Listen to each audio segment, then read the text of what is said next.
About more important if it's not other. So we're up to chapter 18, beginning the fifth mimer, Ayin Beis, volume 1, page 28, Chav Ches. So to sum up the previous chapter,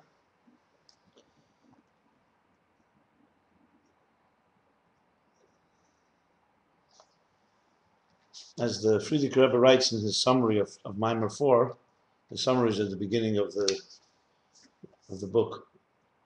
He says, chapter Mimer 4, Nase, Pshita ta'ora da'atzilus ene k'pshitas ha'eris, that Ein Sof. Essentially, the theme of this is that the formlessness, and so pshitas is that word we talked about, formlessness, shapelessness, could be even oneness, seamlessness, of Atzilus contains a paradox. So not just as Atzilus consists of a paradox that there's Oris and Kalim are identity of Chesed, Gvura, defined personalities, type elements, but also, and Oris is transcendence, but also the Oris itself in Atzilus, this is the main chiddush of this discourse 4, the Oris itself has both elements. That's before the Atzilus, not after, no?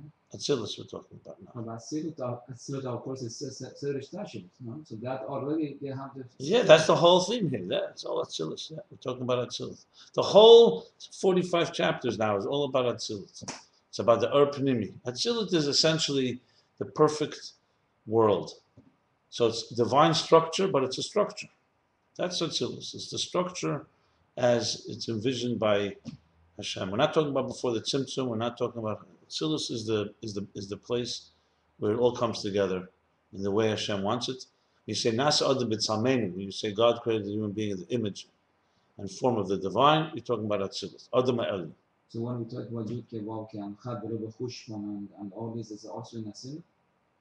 Yeah. Well, it depends. It depends which level he's talking about. There's no. I mean, you have to point out to me exactly what he's saying. It depends which aspect. No, look, we're not. This is not an essay on Pasach Eliyah. It's an essay on Ayin Beis. He uses what he needs to use. Let me spell it out. So Atzilus has energy. Those Eris is the case that he's made here, is that they are, on one hand, they are blima, means they're formless. But on the other hand, they're already in the shape of 10 spheres. So the entire discussion, chapter after chapter, was how do you explain that? How do you explain that they're both formless, but they also have some distinct personality? And he made the case in each chapter in the last discourse how that develops. So to summarize, it's basically, it is not quite as defined as the containers, because the containers don't change. Shammai is always going to be like, is a Gvuradik way of thinking, and Hillel is a personality of leniency, of chesed. And Shammai is stringent. It's two different ways of being. But the energy can change because the energy is not quite as defined. It's more amorphous. So when they hear the ideas coming from their teacher, that idea contains the ability to go either chesed or gvura. So it has chesed and gvura in it, but it's not yet defined completely until it comes to the container. That's why you have the exceptions that sometimes Shammai is lenient and sometimes Hillel is strict, stringent. And then he explained how it's in the root. Remember, everything in Atzilus, there's a root for it. The root is an Esses Spheres Agruzat, the hidden spheres. That is already, of course, before the Tzimtzum. The root of it, in other words, so before the Tzimtzum already you have the root of these shapes and form. But before the Tzimtzum, there's no shape and form of anything. It's just the possibility. So you have the concept of 10 spheres above. And what's higher than that is Ein Sof Habligvul, is the infinite divine light that is without limits, that doesn't have at all 10 spheres. And he described several levels. There's the level of Ein Sof that has spheres, but it's Bliketz, Spheres Aden Ketz, which means it can extend forever, and each sphere does not yet have any shape and form. That's the Chad V'La B'Chushbon. So he's beyond it all. He says, and then there's a level of Etzem Ha'ar, the essence of the energy, that doesn't even have spheres altogether. Which is the essence? Etzem Ha'ari calls it. That's The way it's encompassed, the essence of the energy, the way it's encompassed in the source, and there it doesn't have at all. So it's not even hamshacha v'gili klal min atzmos, but it's ar, because it's the beginning in the root of the essence, where that will be ar, not tzimtzum, for example. And then he explained that these two manifest also after the tzimtzum, the two levels in keser. In the crown, you have keser as it is. The essence of keser is higher than the spheres, than structured spheres. And then you have the lower part of keser, which means keser as it encompasses spheres, and that's the root of the structure of the spheres in the energy. And this sums up a key element here. The big discussion of all this was, the context was, is Atzilus Gilia Helam? Is it revealing that which is concealed? Or is it a new innovation creating something new? That's the question on the table. So initially, the first step was that the containers, being that they have identity and personality, they're like Yesh Ma'ayin. They're infinitely distant from the source. So they represent more the identity, their divine identity, and the energy is transcendence. But as you go deeper into the energy itself has two elements. There's as he said, like that's what he concludes in this last chapter in 17 rather, that compared to Atzmus HaKeser, the essence of Keser, even the energy is Be'en Arach. Why? Because 10 spheres don't exist there. It's unlimited spheres. It's beyond that structure. And definitely it's a Yesh Ma'ayin, like a new thing compared to the energy that doesn't have any spheres at all, not even infinite spheres. But compared to Keser, as it's a source for the spheres that for the energy for the 10,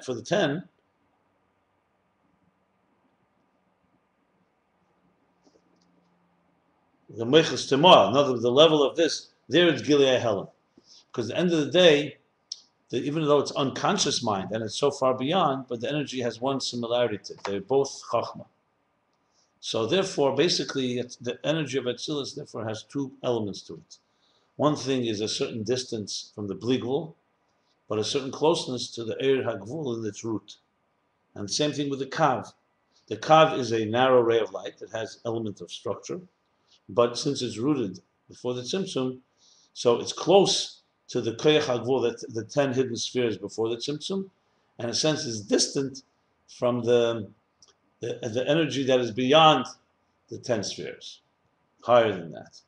Which really, what this really simply means in the context of the interface is that you have both elements, because we need to have here as I discussed at length, we need to have here a balance. So you need something that represents the divine, you need something that represents the structure. Now he's went even further. We're not just talking about the structure of the containers, even the energy has elements of the structure. This just builds up the eloquent picture that these two worlds can meet. The finite structured world that we have can meet, because they're not airtight, and each one has elements of the other. That's the essential point where we're at right now. So the Keter, the Etzem Keter is higher than the Asilut, but then there is a Keter that's in the Asilut, or the Asilut starts from Ketzer is always Keter of Atsilut. The question is, what is the personality of this Keser? We're talking about Kesers of Keser. The personality of this Keser has two elements to it. There's a part of Keser, the Etzem, as he calls it, the Etzem of Keser, that's like similar to the infinite divine light that's beyond spheres, beyond the structure of spheres. And from there can be unlimited amount of spheres. Remember, you have to always keep one thing in mind. God has the power to create finite and to create the infinite. In the God essence, those two powers are equal. In the sense you could say God is as equally distant from finite and from infinite. Those words don't even have any meaning in that level. He wanted this Dira B'Tachtenu. We're not getting into why he wanted it, but he wants somewhat this structure that we have. We know that, it says sometimes Chassidus, we know what he wanted. Why he wanted, we don't necessarily know. Or a taiva, there's no question. So we know there's a structured universe. That we also know. So we have here two very distant elements. There's God who's completely beyond structure and beyond structure, and then you have a structure. The question is how these two will meet. So you could argue that God created the structure, and the structure can never meet God in his real inner sanctum and inner domain. But that's not the approach that Chassidus takes, and it's also proven in the Torah. He wants a partnership. He wants a relationship. Via daita, I'm not going to go. I I explained it many times. I'll just summarize it again. We have to know God. God says, "Love me." He doesn't just say, "Serve me." Of an eved to a master, there's a relationship, and as such, a relationship means that, like a shutuf, like Hosbur, there's a partnership. So the question is, how does the finite meet the infinite? So this is the whole discussion that God created a finite world. The way He did it was through Eiros and Kelim. Initially is its main role is an agent of divine light. It's divine light. It always retains its personality of a divine personality, but it's not Atzmos, because is already and not Cheshach. It's energy and not the absence of energy. It has definition. It has elements to it, but it still retains its connection always to its source. Kelim, on the other hand, are also divine, but they are structured. They're defined by their identity, Chesed, Gvura. Now, when everything is all right, Chesed, Gvura are completely aligned to what God wants and the divine purpose, and everything is working. But the plot thickens. After Atzilus, there's going to be concealments, and Chesed and Gvura are going to lose sight of their source. And now we're in a world where we are just simply, on our conscious level, just feel disconnected. You have Chesed and Gvura inside your soul. He says in Tanya, the 10 faculties of a person come from the 10 faculties of the divine, but we don't know it. We have to learn it, and we have to work on it. And even when we know it, takes time to work, to refine ourselves. And we're climbing the ladder of trying to take the way we love, the way we discipline, and the way we treat each other, and the way we react to things, the way we think. All of that, to align it to the Eiros and Kelim of Atzilus. You could put it that way. That would be the goal. To align it to the way it was meant to be. But the battle is great. We live in a dark world, like he says, Elam has a Alma de Shikra, it's a false world. In Lashon of Tanya, Elam has a Tachten Shein Tachten Lamatim Menu, nothing lower. It's Moli Cheshach, Moli Klippus V'Sitra Achra, to the extent that you have forces that fight and are menagid and oppose everything that's divine. I don't think we have to remind you, we don't need Ayin Beis to know about the challenges. We need Ayin Beis to know how to overcome the challenges. So we live in this dark world. We're trying to realign our existence back to God. So you can say, you know what, the whole existence is an evil place, and I'll just give everything up and just commit to God. It's not what the Torah says. The Torah doesn't want that. The Torah wants the Shavis Yitzhak, wants us to take the world, refine it, create a keli, wants a mishkan, wants a home here. Doesn't want to destroy the world and then go back to Atzilus. Wants Atzilus on earth, basically. And that's where things get more complicated, because how do you bring the two together? So here he's not really discussing the issue of how to deal with evil. That comes in the second volume, that talk about darkness and so on. Here the focus is actually more about, let's take the structure of existence, and how do you turn it into a divine structure? I mean, if you want to put it in simple English, like the simple issues, simple words, like the Torah says, what is this? Hashem said, "Vayichli truma," right? After they come out of Mitzrayim, Matan Torah, and then they come, Hashem says, take from them material objects, Kesef, Zav, Necheshes, all the different 12, 15 things, and build for me a mishkan. Right there, you have the dilemma. He's not saying build me a mishkan by davening and learning and going into a spiritual place. He's saying take Kashmizdika things and make that into holy. Make that vasili migdash v'shechanti b'seicha. So if right there, you're dealing with much more complicated than just so-called running into a spiritual environment. You're taking a physical world and turning it into a mishkan. So this becomes the dilemma. How do these two meet? Shlomo HaMelech says to Hashem in Bitmiyah, he says, Shemayim v'shmei Shemayim lo yichal kalucha. Heavens and the heavens of heavens cannot contain you. Av ki habayis hazeh. This building, this small human structure is going to contain you. So the answer Hashem gives is that he said exactly the same thing, B'nechusa. Yes, exactly right. Heavens and heavens can't contain me, but this house can. How? That's God's power. But the bottom line is he gave us the tools to do so. The dynamics, how to do so, is Ayin Beis. It's Chassidus in general, Ayin Beis in particular, literally goes step by step. That's why this is so elaborate. It literally step by step. How does Gvul meet Bli Gvul? How does existence meet transcendence? How does body meet soul? How do they join? So, first thing he does establishes that there's the beginning of the Hemshech. I'm giving an overview a little here.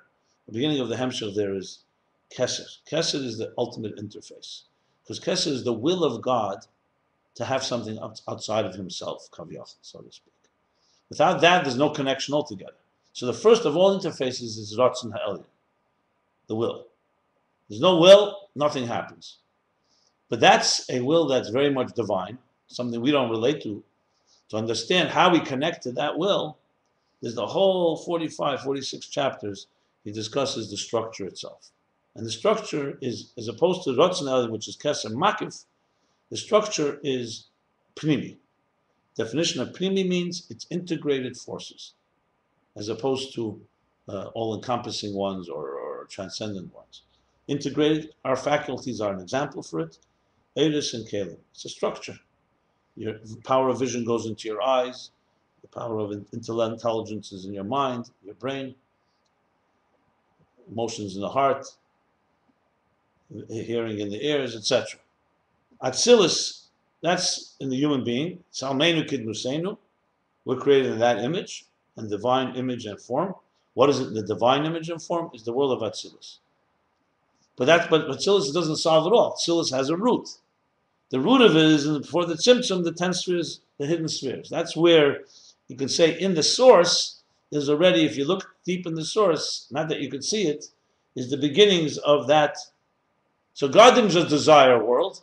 In that desire, Ein Sof emanates before the Tzimtzum and has within it the potential for 10 spheres, which will become actual in Atzilus. The Shimu is the root, in the highest root of the containers. That comes from the Kayach HaGvul of God. The Kav comes from the Kayach of the Gvul of Eris, of energy. And then there's the Bli Gvul of energy. So you have here now the dynamics. When you start developing it, this is how it's going to work.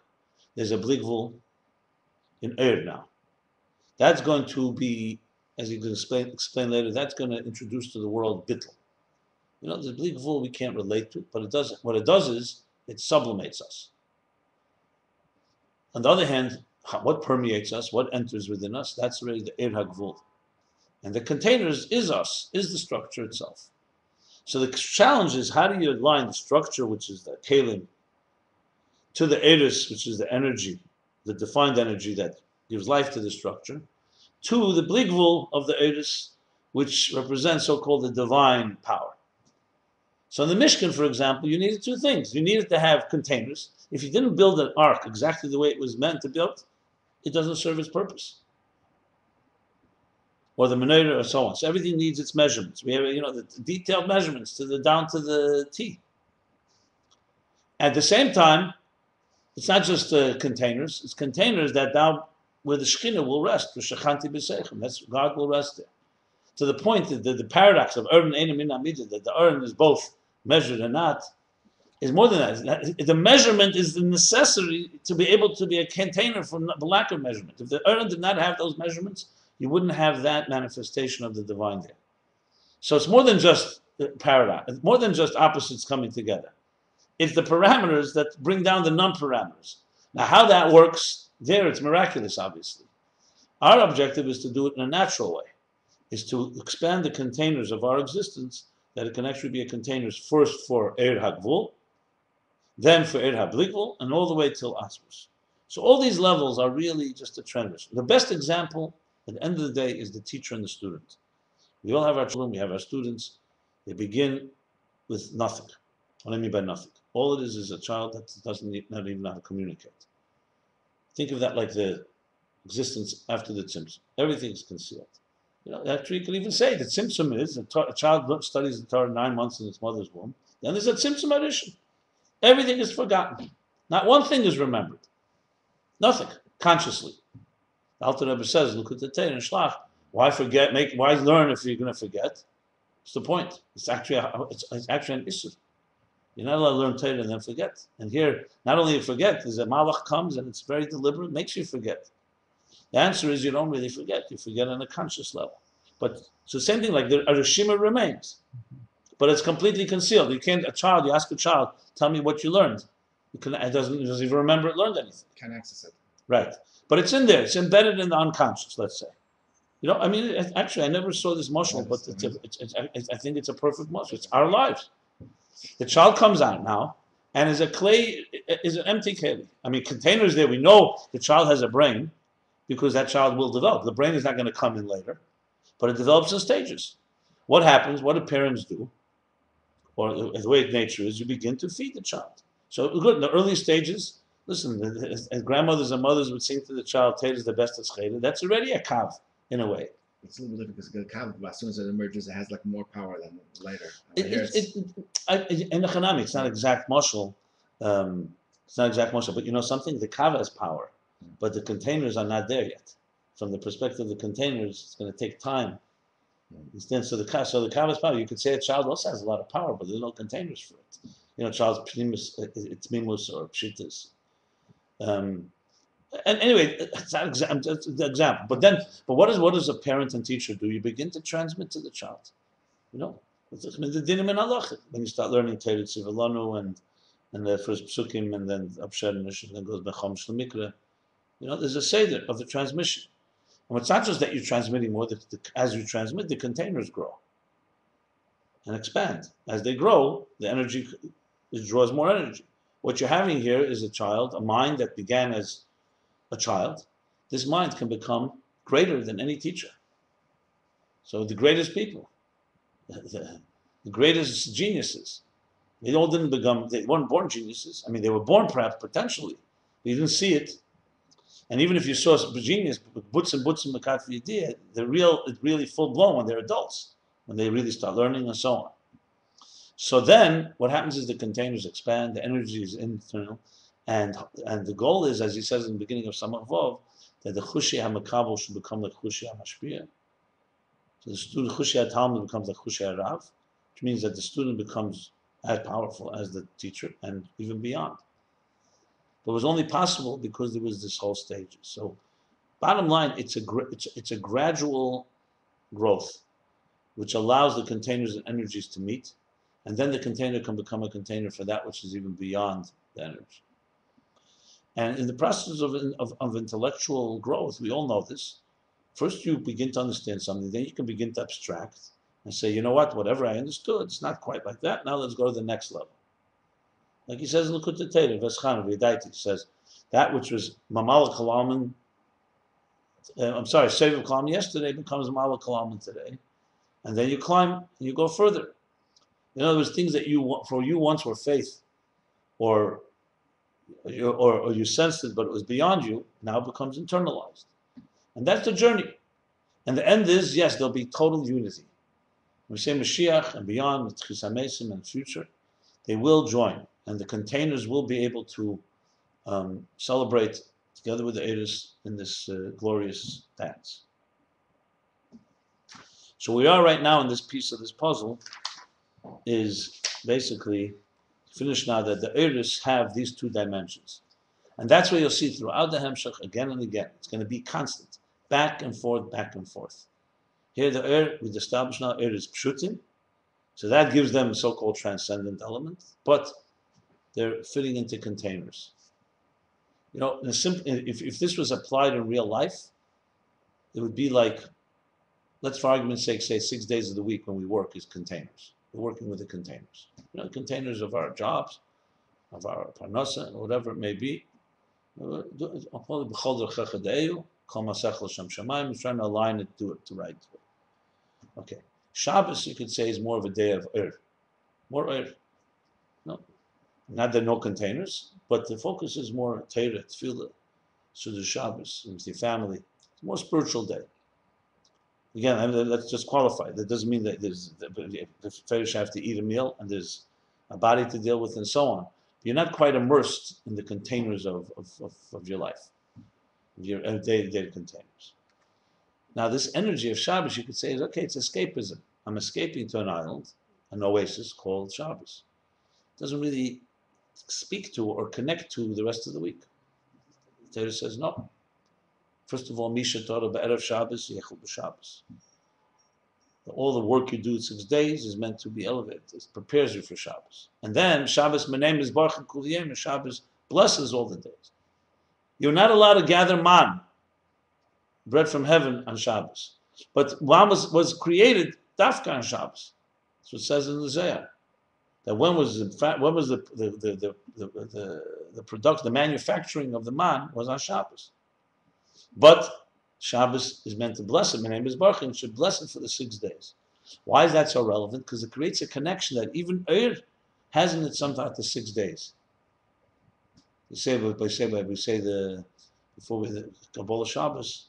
So there's the 6 sections, and then comes the Chadedi, because the 6 it corresponds to these also as the 6 days of the week, and then one of the reasons we turn around we turn around because it's like saying goodbye to the week and now starting Shabbos alone. So Chassidus explains there's 3 levels.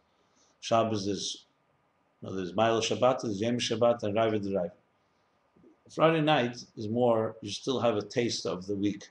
So it's Menucha from Malach. Residue, still have residue. Yeah. Right? Then there's Menucha alone, and then there's Menucha Be'etzem.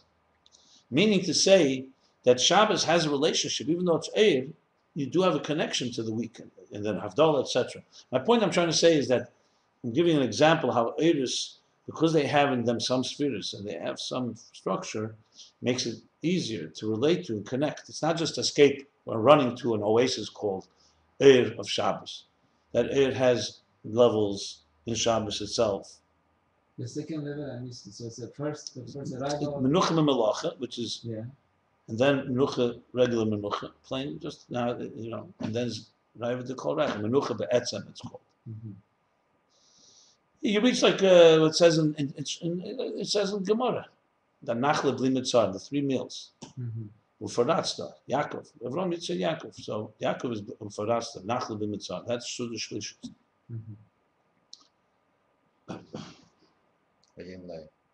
Right. That's why we don't by the Leisach, the 3 times it says in Baman that you shouldn't eat it, you shouldn't gather it. So the lo yachlu means, in a way, it's like higher than eat. It's like it says in Chassidus, it's me'ein elam habush ein be'achila v'lei shtiyah. So we symbolize it by Chabad, the meaning not to wash. So only eat lasagna. It's a symbol of that. Not to eat at all. That's it's after all a Suda. Okay. So here's Maimar Discourse 5, chapter 18, page 28. Start Shlach. I'm sorry, just on that point, I don't know, maybe it's not relevant, if you want to learn how to answer it. Saying, somebody was saying that the Rebbe says, the Sicha, that the Rebbe said, Chav cannot do it. So the Shalishi? I never heard that. First of all, there's a halachas about it. I don't think the Rebbe would contradict the halach. Daf cannot eat, what, like fast? No, that's the Shalishi. Not to it now. Listen, some people don't eat Suda Shlish. It's not like some people are more makbid than others. In Ayin Beis, it says about not eating mezainis and fruits. I mean, I have to look. I have to look up. No, but as you said, in the halacha, it's very, very much recommended. I mean, it's just one of the major things. That's why I'm saying you have to have a source for someone says such a thing. Where does it say? It doesn't say. I never heard it. Okay. The Alter Rebbe even composed Bnei Hechala. There's a song that we sing. Yeah, when the Fabrengens went until the nighttime, so there was no one ate the Shalshalas. I'm saying that Chabad was never makbid to dafke eat. But you could say the Rebbe did take mezanis. You could say it was considered. They didn't wash either by the Rebbe. So you could say technically he ate already. Before, I don't know. I'm sure there's people who will follow this. That's a different discussion. So shlach lecha anoshim v'yisuras eretz Canaan. Remember, this hemshech began Shavuos. which we are now approaching. In 1 week will be 100 centennial. So at least we're ahead of the game. The Rebbe Rashab will catch up with us. And someone said to me, how long is it take to learn this? And how long are you going to write it? So I said, well, at least as long as it took the Rebbe Rashab to say it. And I don't think I'm going to comprehend it faster than it was said. How long did it take? The saying alone, you're talking about 4 years. This goes all the way. It starts Shavuos 1912, Tafresh Ayin Beis. And the last mimer that was said was right before the Rebbe Rashab left Lubavitch. After Lubavitch, Ayin Beis, some say that it was connected very much to the city of Lubavitch. He never said Ayin Beis after it. He wrote, but he didn't say it. The last one is, in volume 2, is the beginning, right after Tishrei, Ayin Vav. So we're talking about 1915, the end of 1915. September, October 19, not later, because it goes, I think, till Lech Lecha Vayera or something. Vayera, I think, is the last one. It's basically November 1915. So you're talking about a good 3.5 years. And then, of course, continues volume 3, which is volume 3 today, the Chelik Shaloi Memar, the part that was never said. And that's also not finished. The Ayin Beis is not finished, by the way. It's an unfinished symphony. Yeah. That's what he was referring to when he said Ksavim Mazachach. He actually, listen, he meant everything, but and the Rebbe makes it very clear in 2 sichos, in Achron Shepesach Tav Shalamed, it's printed in the back of Samavov, that Samavov, Ayin Beis are the 2 last shlavim for Mashiach. And Ayin Beis for sure, the way the Rebbe published it and all that. You're talking about serious stuff here. This is definitely the final frontier, what can I tell you? There's no question about that. It has been dormant for the last 100 years. I mean, now we have till 65 years after the Hemshech, most of it was never published. The Rebbe didn't publish it until 35 years ago. So it's interesting also. Yutas Kisel Lamed Zayin 35 years ago, 65 years after the Hemshech, then 35 years where we are today. Yeah. So let's learn. So Shlach is going now, of course, the Maimorim that are not following Shavuos. So Shlach Lecha Noshim V'Yasura says Canaan. The pasuk says, send to you men, and they should spy. Yasuru, they should scout out this land of Canaan.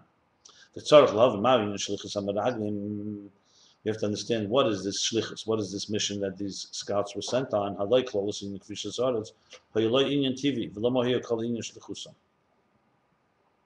Isn't it true that the whole Inyan, of, how would you translate halay? Doch, fort, halay.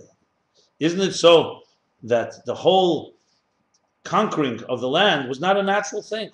So what was this whole point of sending them on a mission? The Kasher Kfishi B'derech TV, this is the Ramban actually says. The Ramban on the pasuk says that the reason sending was them to go check out, like you send before you conquer a city or a country, you send scouts to see where's the easiest way to go, where the defenses are, and so on. That's the lesson. But the Kasher Kfishi B'derech TV, it's really a question on the Ramban actually. The Kasher Kfishi B'derech TV, if the conquest is a natural one, Shaykh Lasu Kadim, then it's appropriate and fitting to check it out before. Leida Takif V'Chezek HaMedina, to know the power and strength of the country, the nation. Be'eza Eifim B'Yechelis L'Chevsha, to know which way you can conquer it. But in the conquering of Eretz Yisrael, which was not natural, as you just said, seemingly, this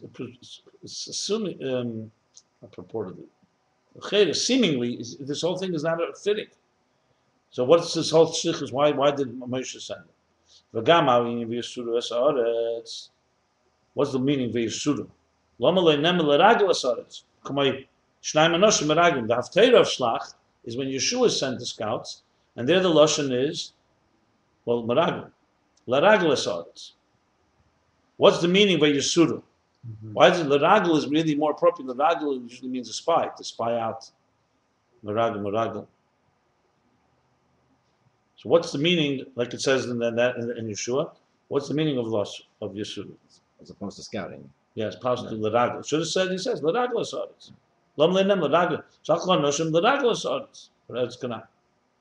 But Jura is to visit, correct? It's to scout. The Yisur is also to scout, literally, but it's a different word. I mean, there's different meanings. The Yisur is a loss in Yisrael. If a Yisuru, I'm not sure the original root of Also to Tor. That's Sure, also yeah. translation. it's also Tor. to Tor. That's what the root of the word is. Yeah, tour guide is what is a tour guide? A tayar? Yeah. Right. Hine Moshe Amar Lahem Gimel Dvarim. Moshe said to them three things. Liris. Liris, I'm sorry. Three things for them to look out for, to see. Echad, Esa'am, to look at the nation. That was the meaning. Look at the land. What is it? What is she? The kavanahi al yeshvei aretz, not the land itself. Kavanah is the people living in the land. The kamoy shapirish Rashi zah, like Rashi says. So that's the first thing, to look at the people. Beis ha'aretz atzma, to look at the land itself. Kamashikosa maha aretz, like it says, what kind of land is it? Gimel, the third thing to look out for is ha'ir. Kamashikosa maha ha'ir. The cities. What kind of cities were they? So you have the dwellers, you have the land itself, and the type of cities. But we have to understand what are these three things.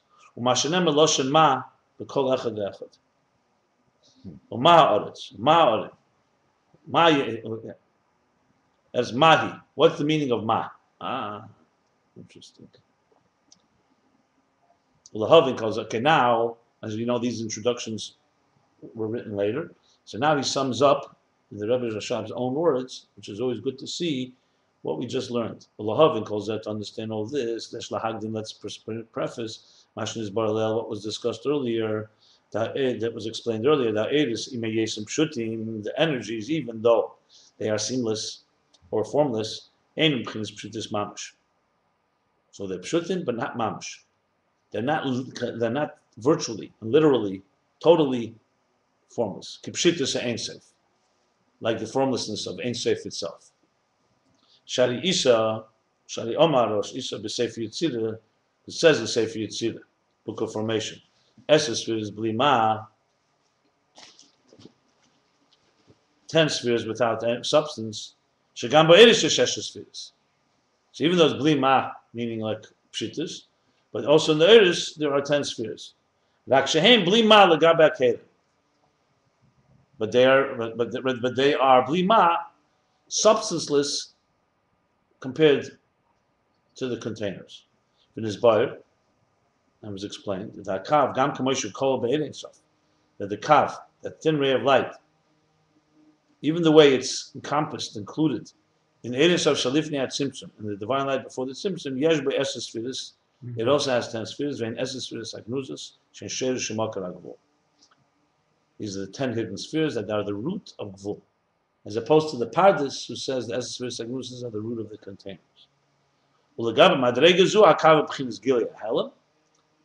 So since compared to this level, the Kav is Gilead Helam, if the air was not have 10 spheres, it wouldn't be Gilead Helam. Gilead Helam meaning revealing a potential that was there, so there's a closeness to it. Closeness. Similarity. Congruity. Compared to the infinite light, which is higher than the 10 spheres, it's distant, infinitely distant. Just again, I want to just reiterate the importance of Gilead Helam Yesh Ma'ayin. These things, closeness or similarity, is all about the interface.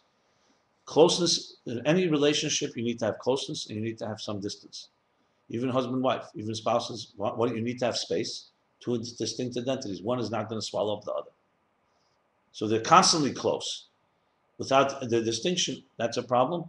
And the other extreme, of course, is if they're only separate. So there has to be closeness, intimacy. And this is the dance, this is the unity of all forces, mediation, anything. You bring together two distinct forces. You need closeness and commonality. And you need, I don't know, the word distance is not distance as in distance as negative. It just means space. You need distinction. Now chapter 18.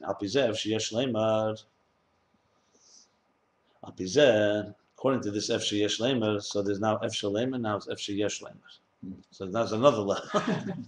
So we discovered so far Yesh Leimer, Niche, Efshir Leimer, and now Efshir Yesh Leimer. Maybe you can do an analysis of these. I'm sure that's precise.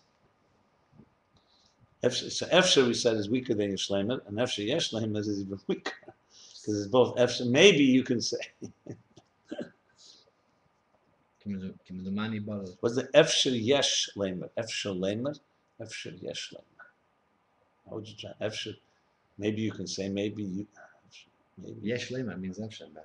Really. So it's like a double Efshir in a way. Yeah. Okay. According to everything we just learned, maybe we can explain Masha Mashmos, Etz Chaim, what it appears from Etz Chaim,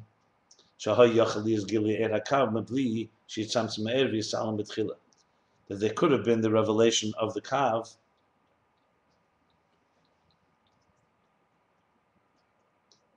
without it being concealed, without it being concentrated or contracted and concealed in the beginning. Without having a Tzimtzum, full Tzimtzum, then having the Yeah. So he's going to explain now a beginning of a very fundamental text in Etz Chaim. Hidden Beis Chaim Shad Aleph Seif Onaf Gimel. So let's first read the Etz Chaim and then we'll see what he means by this opening line.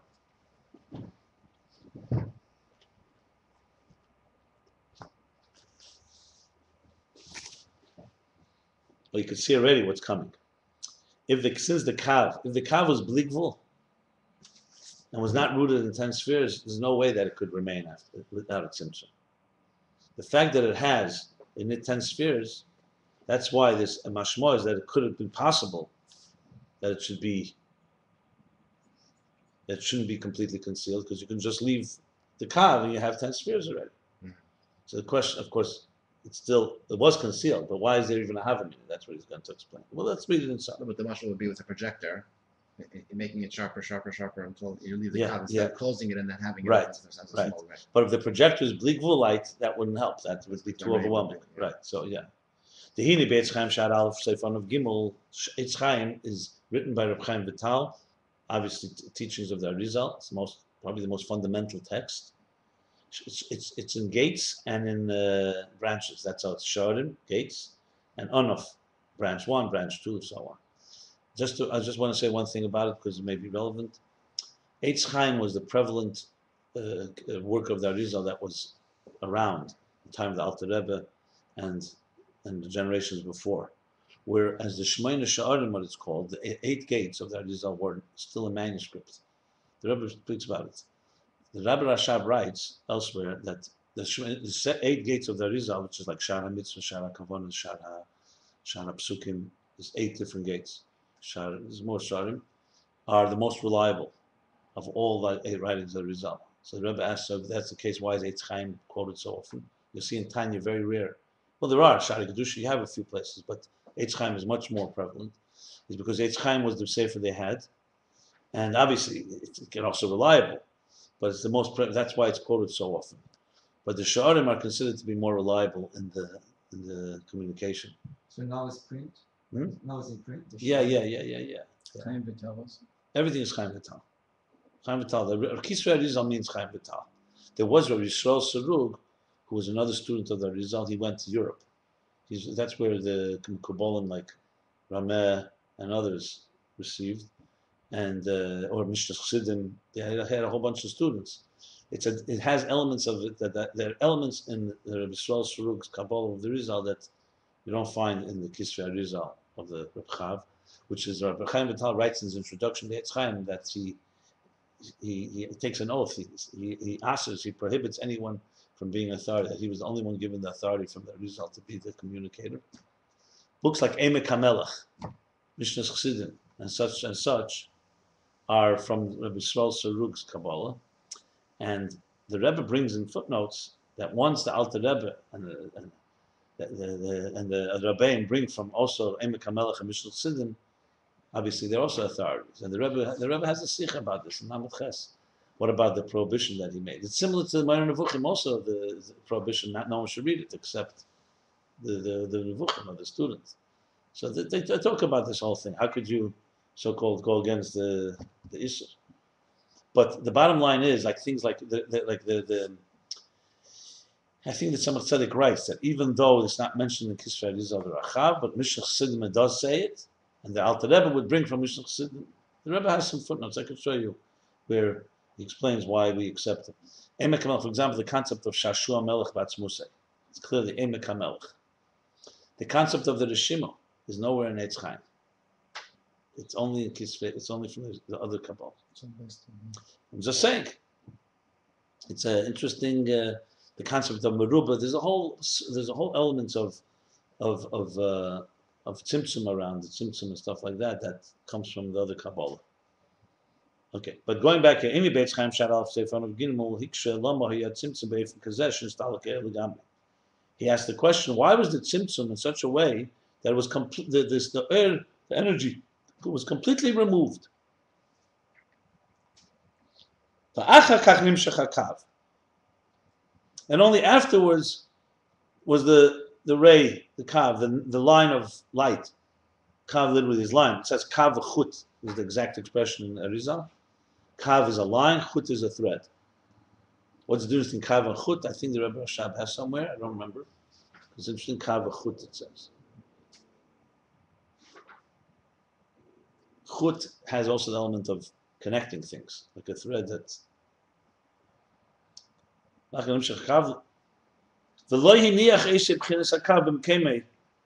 he did not leave that level of the kav in its place, and removed the rest of the great light alone. Now remember, this isn't in time. So let's just use here a thought experiment. We talk about going beyond time. Think about this. What's really the question? In time, it's all happening all the time. So what means before and after? Clearly, this is in Madrega, not in time, because the Tzimtzum happens, the Kav, everything is happening at the same time. Tzimtzum happens every minute. Yeah, of course. When did it happen? What year? There's no Zman there. I know, but silly to say that God is before created the world, no? But there's no before then. What do you mean before He created the world? The Tzimtzum is an ongoing reality. It's an ongoing reality that keeps existence in place. It's the highest that gives true existence of the Tzimtzum, no? But the Tzimtzum that happened seems like it happened once. No. Stop thinking in terms of physical time here. Not time. That's a phenomenon that happened once. When Hashem wanted to create the world. That's what it seems like. By Him wanting to create the world. In other words, the Tzimtzum Nitfas. I'm saying, and then what happened? Then the light filled up the dark. No, then the cow, and then the. But what happened afterwards? You're saying it happened only then, and now, right now, what's happening? How's existence in place? So it exists. So I'm saying that, as you said, the highest to that existence is all the time. Not the chayes. What is if the alien stuff is flowing back into the cholol right after the tzimtzum, then we shouldn't be able to be here. Of course. So right now there's a tzimtzum. The tzimtzum is a perpetual thing, just like the chayes is perpetual, and just like mechadish b'tuah b'chol yom tamid, that includes the tzimtzum. Of course, but single over Dharma is always ongoing. Yes, there's a dimension of Sila Lagami, there's a dimension of Kav. So what it means here by time, it's not time, it means that there had to be two stages. It's like two stages. And I'm telling you, it just alone, this alone can take you a few years to figure out how to understand it. Because you're not talking about time. There is no such thing as time there. It's happening all the time.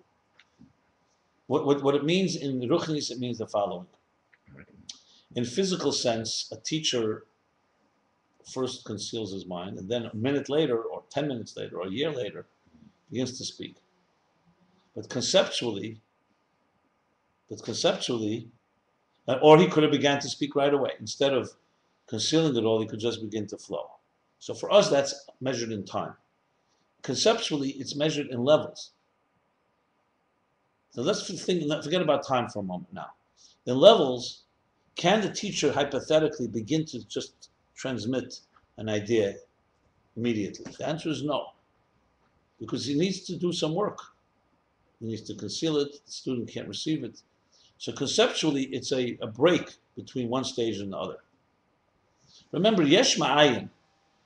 Let's talk about Yesh Ma'ayin and Gilead. We keep talking about Yesh Ma'ayin. So everyone thinks it in terms in a very narrow form.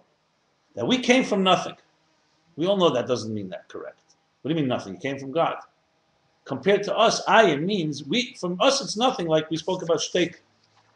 That perspective is not logical to us. So ayin is a mystery. When an idea comes, you say, ma, what was that? You're not saying it's nothing. You think it's nothing. When neshama leaves this world, as I ask, people ask, where does it go? Why are you asking that? Because you think you're where it's at. So you think it's going somewhere and you don't know where that is.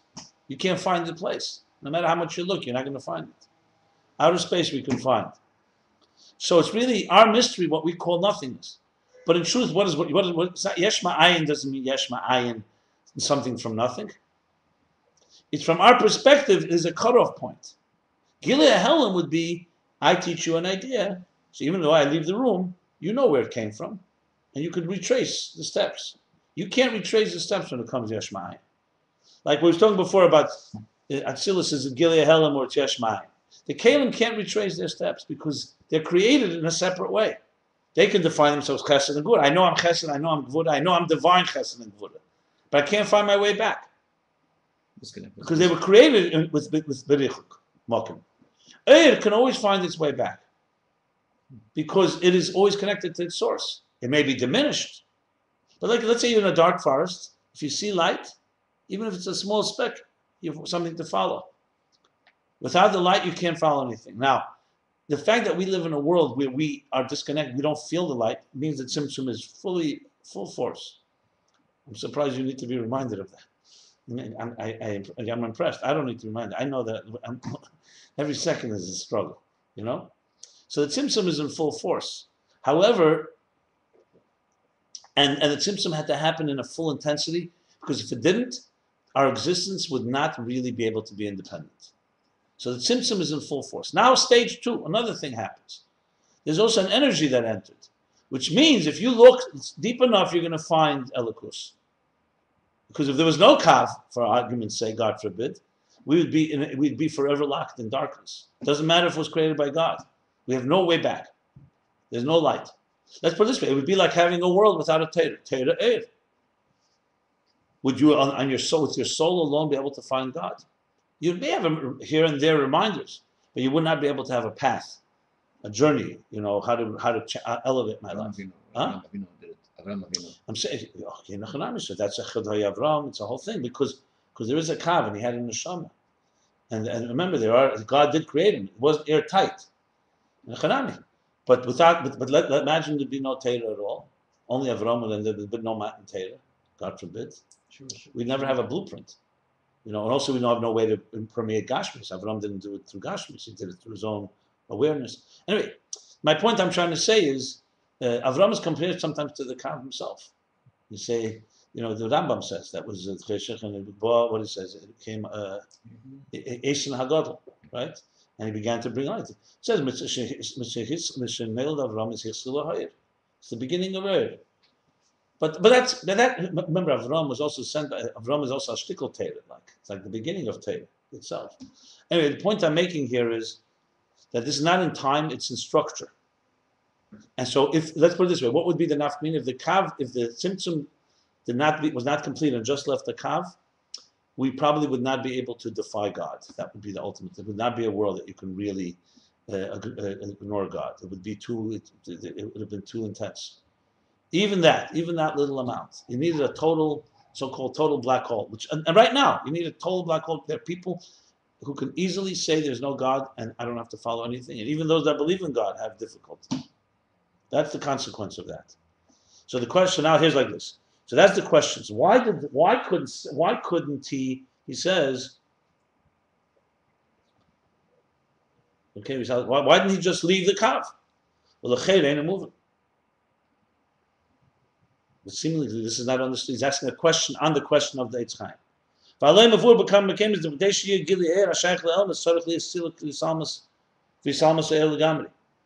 Isn't it explained in many places, different places, in various places, that in order for there to be an energy that has a relationship with the world, you first need to have a complete removal and concealment of the energy altogether. And he gives the mashal.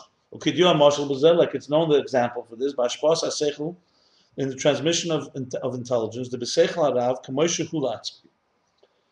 In the intelligence of a teacher, as he stands on his own, any yachol, any nikar klal ha'er, seichel ha'shaychel ha'mekabel. If you open up the mind, or you speak to a teacher on his own, nikar klal, there's no way, nothing recognizable at all. The energy, the er ha'sheichel, the energy of the intelligence, energy that has a relationship with the recipient. By the teacher concealing his mind completely, the energy of his intelligence.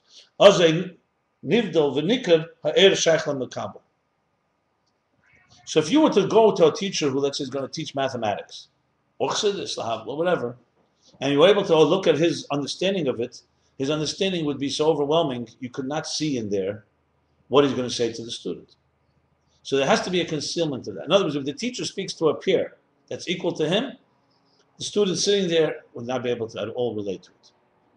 We're talking about obviously a brilliant teacher and talking about brilliant ideas and beyond. So what the teacher has to do is conceal his way of understanding it. He conceals it. Once it's concealed, what will emerge, the language that will be able to be understood by the recipient. Oza nivdo, that's when it gets separated, v'nikin, and recognized, emerging, the energy that is relevant, the energy, the intelligence that has a relationship, that the Kabbalah can have a relationship with.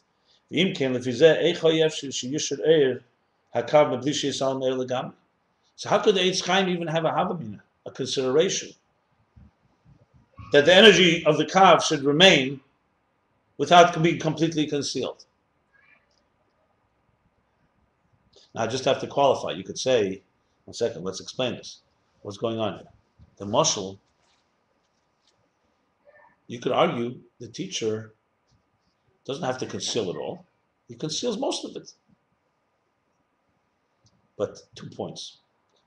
Even a teacher, a human teacher, where there's a finite relationship between the teacher and student, they're not infinitely apart. Even there, the echus, the quality of the idea, is on a completely different level. Even if he, in his, let's say this teacher speaks for half an hour and there's a beginner student sitting, teacher speaking to an equal to him. So the student, may hear 1 or 2 words that one day he'll understand, but it's all submerged in such a higher quality of dialogue and context. There's no way that the students, if anything, the student will get confused. This is even finite. This is even an idea in mathematics and physics and something in Torah, anything that. But now, of course, you have to also add, if the teacher is infinitely distant, then there's no question that it can be completely overwhelming because you're talking about a completely different level. So therefore the question is, so what's the havamina? What's the consideration of the Etz Chaim that it should be left, that the energy should be left? It's simple that the Tzimtzum has to be complete. According to the above Yesh Leimer, now he doesn't say Efshar.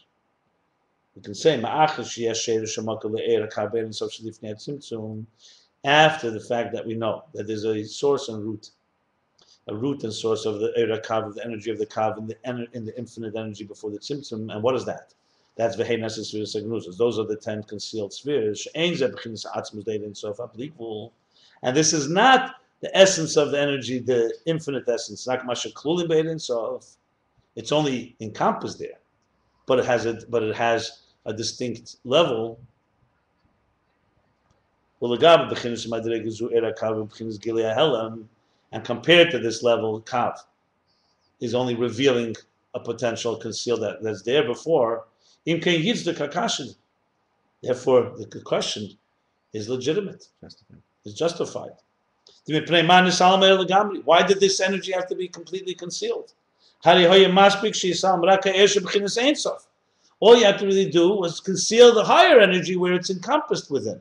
Because remember, when the Kav, even though it's Etz hidden spheres, it's still, when it's submerged in the Bligvul, it's not, you can't do anything with it. So why didn't just conceal the Bligvul energy? And then the energy of the kav would remain, and nimshich me'esas sfiras, which transmits from the 10 hidden spheres, Shabbat Ein Sof.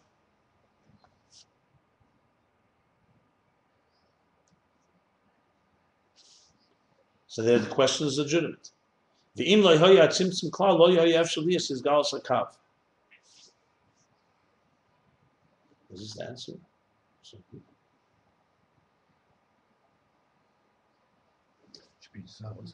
Without Tzimtzum. That's the case. Yeah. Oh, he's just clarifying it. I think he's answering. He starts to answer. 1 second.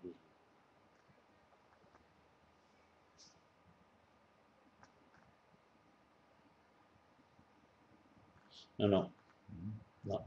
It's not. He's just amplifying. I see he's going to continue. The answer will come later.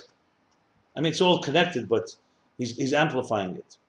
He's basically saying, he's explaining now why you need some tzimtzum.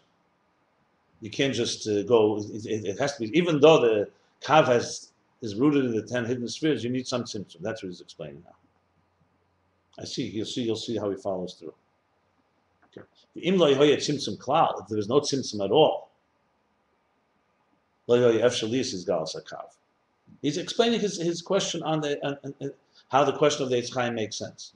If there was no tzimtzum at all, it doesn't matter whether the kav has hidden spheres or not. Can't have this God. The kav could not be revealed. The kashamer air shehu begins blik vul ene kvika klala air shehu begins vul. Like I said before, when what radiates is blik vul energy, it doesn't matter. It's like the ocean. The ocean has objects in it, but there's no way you can see them. There's no way you can access them. So it's not recognizable at all. Anything of any air that's in the form of any form. No, but the above said that the cam should have been just directed from the ore. In other words, not to make a complete break and then cam. But he's explained that. Yeah. Now he's explaining the other side. Right. Why, you need a tzimtzum. The question is, that's exactly what he's leading up to. He's explaining now. So that's answered. No, it's not an answer. He is explaining it. He's explaining what he's saying. His question is Cloud, that's the word. right. The Etz Chaim asked the question, why couldn't you just leave the kav? The Rebbe Rashab asked, what's the question? You have to have a complete conceal. He says, no, according to above, that the kav has gvul in it, it's era gvul, so why couldn't you just leave it? And only make a tzimtzum in the air, bli gvul. And he's explaining what that means. You need to have a tzimtzum in the air, bli gvul for sure. It can't be a total tzimtzum, or else the kav could not emerge. The question is, however, why not just leave the kav? That's what he's leading up to. Yeah. He's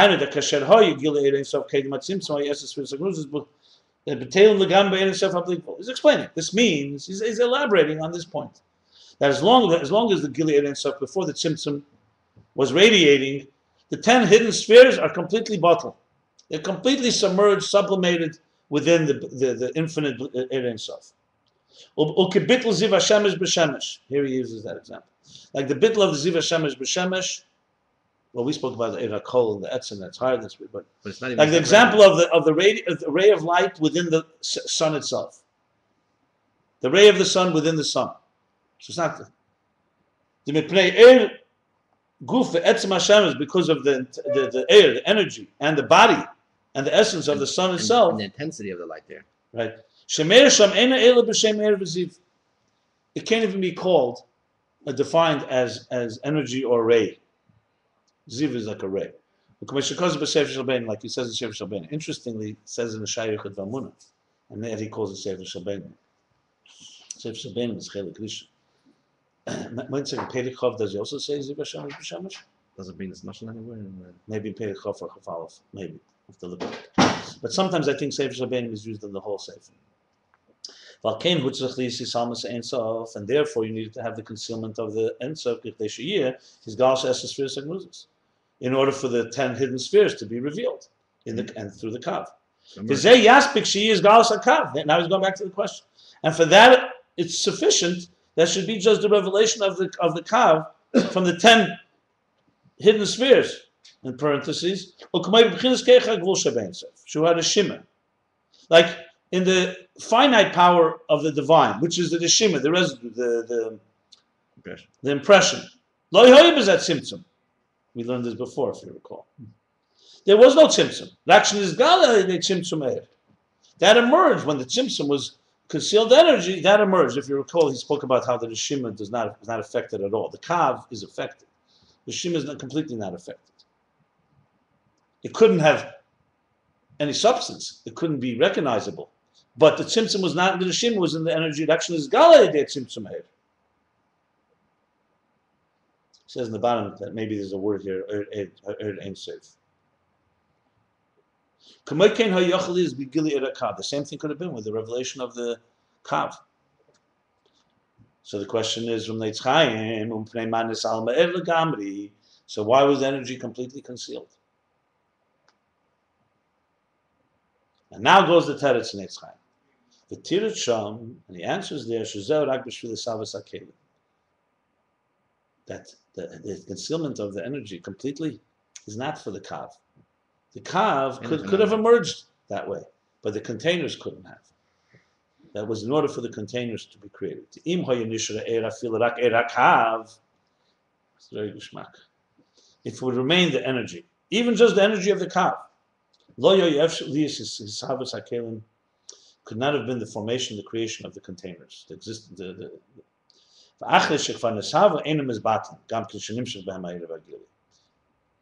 And once they're already created, then they won't be annihilated. They won't. The Sava doesn't mean created. It means it came into being. Yeah, I know. I know. The Sava came into being. Savas couldn't come into being. I meant created more in the expression, not in. Yeah, here it's like not Bria. It's like creating from a new. This says clearly in the beginning of Samach Vav that once there was the complete concealment, then this teacher starts teaching. It's not the same thing because the echus, you see, the kav within its source is different than the kav outside of its source. If you just removed the air and just left the kav could exist, but the kalim couldn't. But now the kalim could begin to receive. The kalim over here means recipients. Yeah. Right? They wouldn't be able to receive it. Yeah. However, we still have to understand that the Kav was also through the Tzimtzum. No, but the Tzimtzum was not just for the containers. The Kav was also affected.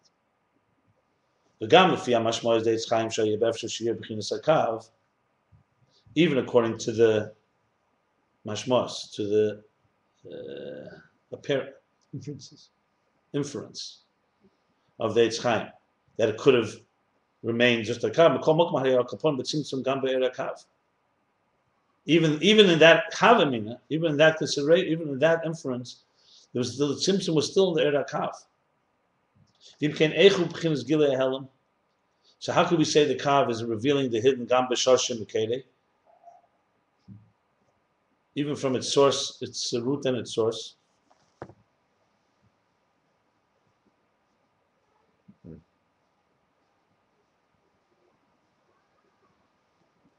In other words, yes, the Kalim for sure are Yeshmayim, but the proof is they could not have existed in the previous state. That's a good Evan Abaychan. A litmus test of something is new, is that means it can't exist in the previous state, so you have to completely conceal. Gilia Hela means it could exist in the previous state, except it's not there yet. It's revealing which was there. So that's fine if you say the Kav is exactly like the Etz Chaim. If it was exactly the same thing, and just like the Rishima just emerging, no problem. But the Tzimtzum affected the Kav. It wouldn't be a ray of light. If Etz Chaim were revealed, it wouldn't look like a Kav. It would be 10 spheres, but it wouldn't look like the Kav. So the Kav is also affected by the Tzimtzum. So how could you say that the Kav is complete Gilia Hel? That's what he's really asking. He's not elaborating, but you see from the conclusion that the Kav is also impacted, in other words. So the Kav is not just a revelation of what was there before, the Kav was also diminished in the process. So the diminishing should make it more distant from even from its source. To the point that it's not considered Gilia Hel. Yeah. And in a way he's hinting to it, because if the Kav can be received by the containers, means that it's not the same Kav as it was before the Tzimtzum. Because if it was from the Tzimtzum, then it remained back to the same question. You understand? So the Kav is rooted there. In other words, it's true, the Kav itself could have managed without a complete Tzimtzum, but the containers couldn't. So now the Kav is coming afterwards, and that's a different state. It's not the revelation before, because Eshes Agnuzis would not be able to remain and the container should remain in existence. So that's clear. The kav has gone through a serious alteration. Proof is that it can enter it can create the kelim. It's not like the lifnei tzimtzum. It entered, yeah. Yeah. You know, it has been. The answer is, according to this opinion, and he's going to the shita here, not the paradise, that the hidden spheres are the root of the energies, and from there the kav was drawn, or the kav was transmitted. The be'emes ene dema tzimtzum deira ein sof, la tzimtzum shebesheresh shemakar hakav. You have to say that in truth, you cannot compare the tzimtzum, the deira ein sof, to the tzimtzum that was in the root and the source of the kav. In other words, if you say that there's no sheresh hakelim, so then the concealment is one big state. What he's going to be mechadish here is that the tzimtzum itself has like two dimensions to it. Since the air before the tzimtzum had a root and they have hidden spheres, so it's true the kav went through a change. We understand that, but it's not the same as the change of compared to the tzimtzum in the whole. The areas of hablikvul that's higher than the SSR segnosis. Let's see what that means. Well, the El Perek Ches is boy, and before in chapter 8 to explain the B'derech Kal Ikri Not Tzimtzum Hu B'Shvil HaKelim Le B'Shvil HaEr. Oh, this is a long parenthesis.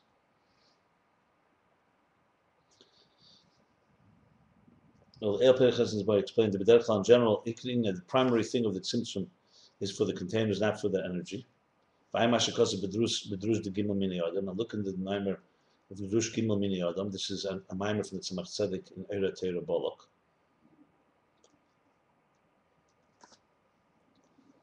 He said that before. He said it also here.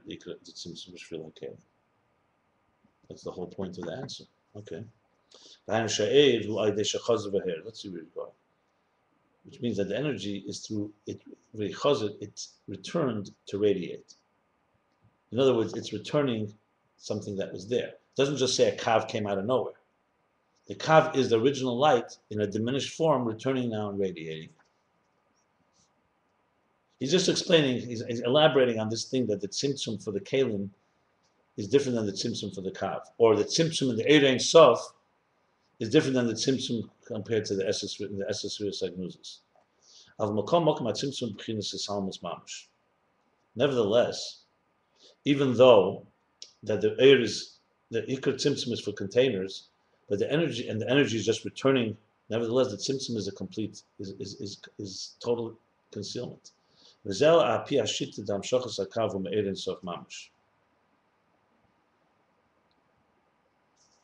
this is a different opinion. This is the opinion that the drawing of the kav, the extension, the transmission of the kav, is from the infinite light, not from SSR Sagnuzis. I'll explain in a moment. Let me just read it through. Al Kain Sarach Leimer that Tzimtzum L'Gabal Kav Hu Gam Ken B'chinas Silig V'Salmas L'Gam. Therefore, you have to say that Tzimtzum for the Kav is complete. V'Salmas L'Gam. Okay. Let me explain. Besides the Pardes that says that Sherish of Esther Zagnus is the root of the containers, there's another opinion about the Kav. Where does the Kav originate?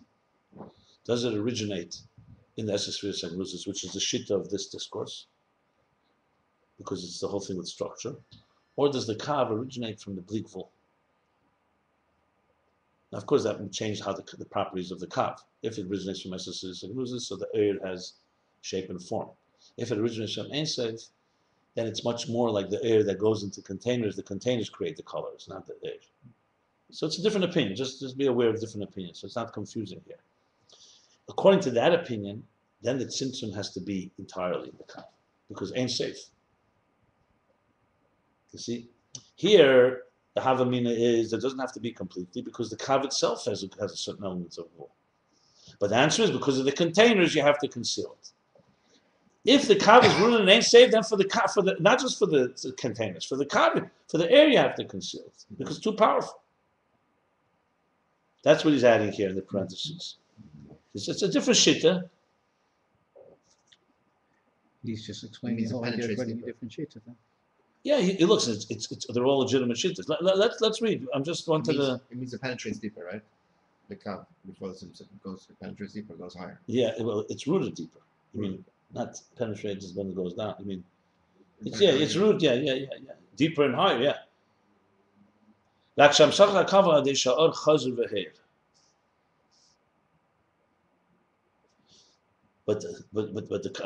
so therefore there needs to be complete concealment, and only that. But what is it? But rak. The kav is the energy returns and radiates. In other words, it does give us a taste of that, but it's after a major concealment because it's Ein Sof. Well, the fisha sheisham shechaser me'er b'ablikvul shechaser v'heir, and because the kav, according to this shita, its root is from a transmission of blikvul that returns and radiates. So even though its transmission is in the form of a jump, because it's going from Ein Sof now and radiating in a gvuldik way, like the jump and the not just jump, it's what you say, the leap between thin strands of hair coming out of the skull. It's a real leap. Nevertheless, it touches and it cleaves and it's connected to the infinite light, and it's similar to that energy. Because remember, it's light at the end of the day.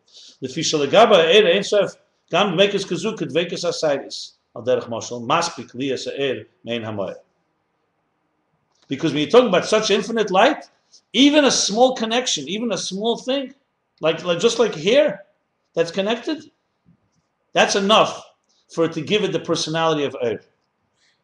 That's how intense it is. So even though Taka are very diminished, but it's still connected. I mean, in a sense, here when you pull it, you feel it. When you cut it, you don't, but you feel there is something there. Here, of course, we're talking about because the interesting chiddush here, because the Eir is so powerful. If the Eir was not powerful, if it was Gvul, then such a tzimtzum would not allow it. It would cut off from being light. That's what he's. So notice the chiddush of this shita is the other way around, because it's such a powerful intensity, but it's still an Ein Sof intensity, not a Gvul intensity. Understand? So even the kav retains some of this power. Because it's fundamentally Ein Sof. It's true, completely concealed, but it's still coming from that place. Like it says elsewhere, from Ein Sof, from the infinite light, even a reflection that comes through a leap, is infinitely higher than something that comes in gradation and order, in an organized way, step by step. Step by step. Yeah.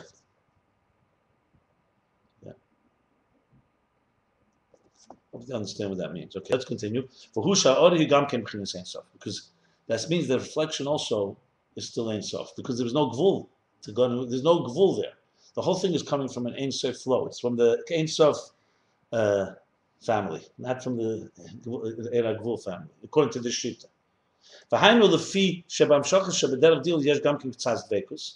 Because in this transmission that comes through a leap, there's also some cleaving, some connection. If not, there wouldn't be Eir. That's what makes it Eir. It means elaborating. And the energy that's infinite, it's in a form of connection that also the reflection is also Ein Sof. And that's what the kav, even though it's called mazel. Mazel. I mean, mazel is a sign, meaning it's like the citus. It's a sign for something, not necessarily the thing itself. That's like the extension of the hair strands. Nevertheless, it touches and it's connected. It's all the parentheses, by the way. I'm glad they said that, because you want to make sure you're on track. All this is according to the opinion that the kav comes to Ein Sof Ablikvul. Well, the fiyam avoid kan l'shita hanal the sheresh kav message says goodness ain't Inyan Tzimtzum dem lezel. But according to the opinion that we're learning here, that the root of the kav is from the hidden spheres, the Tzimtzum is not. You can't compare the Tzimtzum in the Eir Ein Sof to the Tzimtzum in the Eir HaGvul. Now we have finished parentheses. The Tzimtzum Shai Be'ein Sof can still be Samas Lagam. The Tzimtzum in Ein Sof has to be complete concealment because it's too powerful. Mashenkin Bat Tzimtzum Shei Shemokar Akav, it's not complete. That's why you can ask. He's going to explain this. That's why you can ask the Shaila. That's why you can ask the Shaila, but also that's why you have and also the Teretz. That's because of the Keli. So we have the question still on the table. Why is the Kav? Well, the answer is because the Kav, the Tzimtzum is not like, that's why it's more Gilei Hel than Yeshmai. Yeah. Kitzur, Vihine Mashmos Etz Chaim. The inference of the Etz Chaim is the Gilei Kav Gam Dishi Sal Me'er L'Gamri. That the Kav could have existed, even it could have been real even without the total concealment. We're moving up here now, and we understand from above how this question. She has now Sheresh Miyuchad B'fnei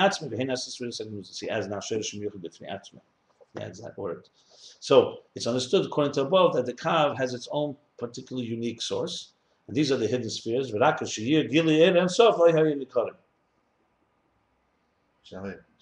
sorry. And it's only they were not recognizable and distinguishable when there was the infinite light revealed before, or the light of Ein Sof. So according to this Havamin, according to this consideration, it would have been enough that you just concealed the Ein Sof energy. And the answer is Etz Chaim is it's in order for the being, for the coming into being of the containers. Yeah, that's the best way to say it. Even though the Kav also comes through the Tzimtzum, through the concealment, according to the opinion here, the Sheresh Kav message for the second news is that the root of the Kav is the 10 hidden spheres. The Tzimtzum, in order for the Kav, is only in a form of diminishing, not complete concealment, and therefore the Kav retains its Gilei Hel. Okay, so we stop here, chapter 18, pages 28, 29, the first discourse, fifth discourse in the Hemshech Ayin Beis.